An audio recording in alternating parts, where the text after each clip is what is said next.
Dismayado ang mga jeepney driver sa hakbang ng Malacanang na suspendihin ang dagdag singil sa pasahe na ipatutupad sana bukas. Para po sa manasabing PUV drivers, hindi alam ng Pangulo yung matinding epekto sa kabuhayan at po walang humpay na big-time oil price hikes. Katunayan ay wala na raw silang naiuwi sa kanilang mga pamilya.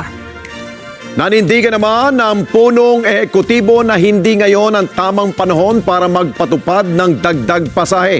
Habang tiniyak naman ng pamahalaan na magkakaloob sila ng tulong para maibsan ang alalahanin po ng ating po mga kababayan, partikular na rin yung mga nasa sektor ng transportasyon. Dulot po yan ng tensyon pa rin dyan o sa gitnang silangan.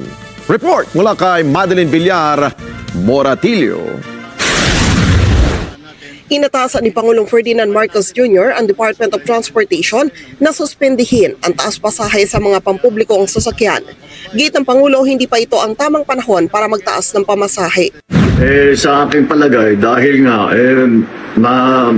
may problema pa rin tayo dahil sa gera sa Middle East, ay sabi ko siguro hindi ito ang panahon para magtaas ng pamasahe para sa ating mga kababayan. Git ng Pangulo, sa kasalukuyang sitwasyon, dapat alalayan na rin ang mga mananakay. Nasa gitna ngayon tayo nitong sitwasyon na ito na kailangan patuloy ang ating pag-alalay sa ating mga commuter, sa lahat ng mga ating manggagawa, mga estudyante, lahat ng gumagamit ng ating transport system. Ang ilang driver naman ng jeep masama ang loob sa desisyon na ito ng Pangulo. Awa sila sa amin din. Naku, hirap na kami. Paano kung tumigil lang kami? Yung krudo, walang tigil na pagtaas. Isang daan na yung yung isang ikot namin, may kitsa litro. Sa taas ng presyo ng diesel, halos wala na raw silang maiuwi sa pamilya nila. Talagang mahirap sir kami. Kahit agad-agad din eh. Kasi wala lang kami kinikita. Minsan nagawin kami 150. 200. Napunta sa gasolinahan. Kung kaya suspindi, paano yan? Yun ang problema ng presidente dahil hindi naman kasi niya alam ang kalagayan namin eh. Sa kanya, parang baliwala lang at saka hirap na kami. Hirap na. Marami na tumigil. Yung dating inuwi na 500, ngayon 150, 200 na lang. Kaya lang, wala ka namang ibang pagkakitaan. Tiis ka na lang. Ang ilang pasahero hindi pabor sa desisyon ng Pangulo.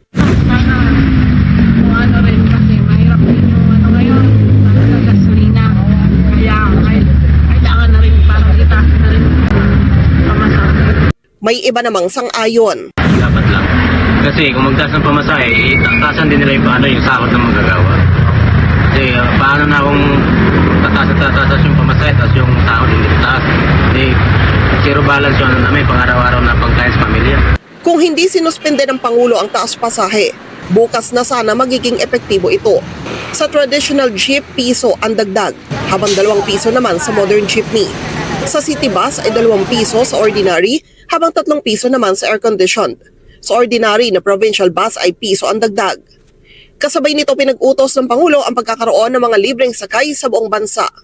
DOTR ay pinutusan ko na sisimula na ang libreng sakay sa buong Pilipinas. At pwede po ninyong gamitin na muna yan para pangbawas gastos sa pang-araw-araw. Sa MRT at LRT, magkakaroon na rin anya ng diskwento sa pamasahe, habang sa mga toll road naman, may discount na rin.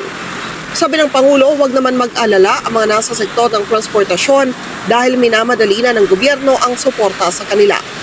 Sagot naman dito ng ilang driver ng jeep, hindi naman silang totoong nakikinabang sa fuel subsidy, kundi ang kanilang mga operator. Madeline Villar, Moratillo para sa Mata ng Agila. Matatag, matapang, matapat.